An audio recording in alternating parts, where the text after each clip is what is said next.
My dear student, according to given video, I am going to explain an important physical quantity that's name is electric current.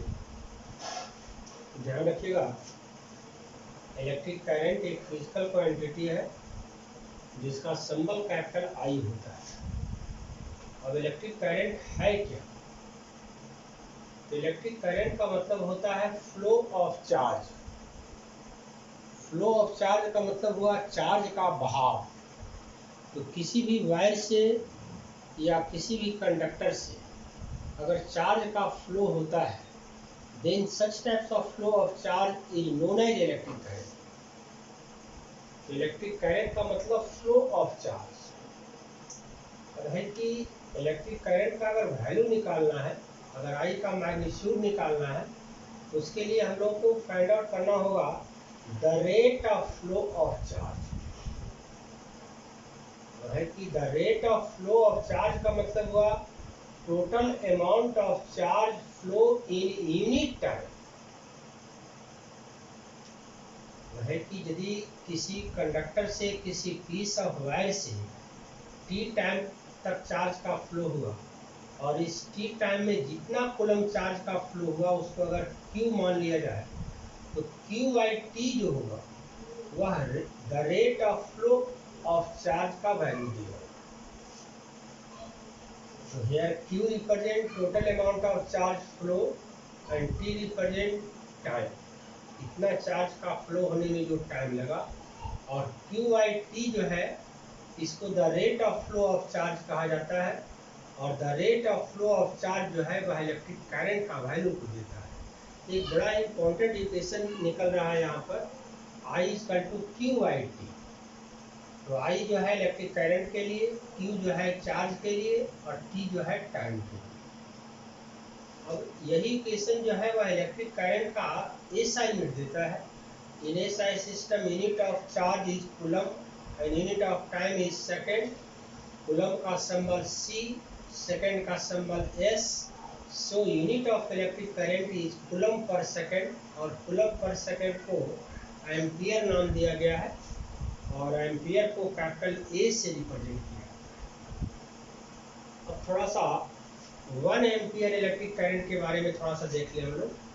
तो इस equation में अगर Q का value, जितना coulomb charge का flow हुआ उसका वैल्यू अगर 1 कूलम लिया जाए और T का वैल्यू को अगर 1 सेकेंड लिया जाए, तो 1 coulomb divided by 1 second, it means 1 coulomb per second, it means 1 ampere.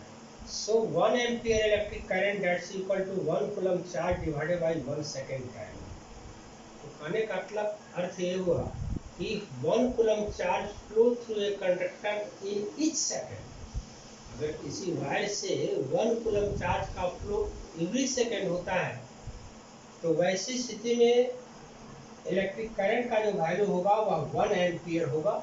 So 1 ampere is equal to 1 coulomb divided by 1 second. अब इस इक्वेशन में थोड़ा सा ध्यान देंगे, Q जो है चार्ज का सिंबल है।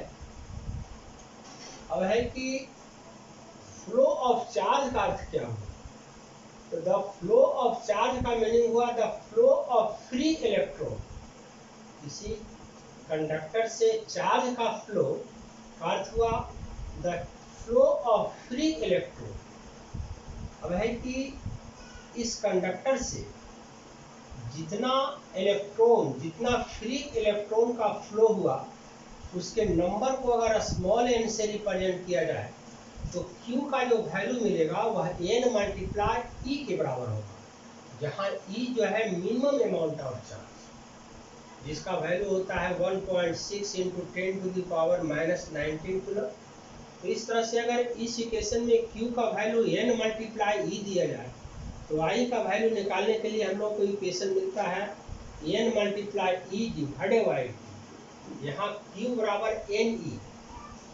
तो Q का मतलब जितना कूलम चार्ज का फ्लो हुआ, चार्ज का फ्लो का अर्थ हुआ फ्लो ऑफ फ्री इलेक्ट्रॉन। इतने समय में जितना इलेक्ट्रॉन का फ्लो हुआ इस वायर से, अगर उसका नंबर n हो, तो Q का वैल्यू n मल्टीप्लाई E होगा, इस तरह से आई का value n multiply E divided by T. इस तरह से हम लोग को दो इक्वेशन मिला है। एक तो आई का वैल्यू क्यू आई टी से ही मिलता है, यदि टोटल अमाउंट ऑफ चार्ज का वैल्यू दिया हुआ हो और इतना चार्ज इतने टाइम में फ्लो हुआ उस टाइम का वैल्यू दिया हुआ हो, तो आई का वैल्यू निकालने के लिए क्यू आई टी, और इफ एन का वैल्यू दिया हुआ है और टी का वैल्यू दिया हुआ है, तो आई का वैल्यू सेकेंड इक्वेशन से मिलेगा। यहाँ ई तो कॉमन है, 1.6 × 10⁻⁻19।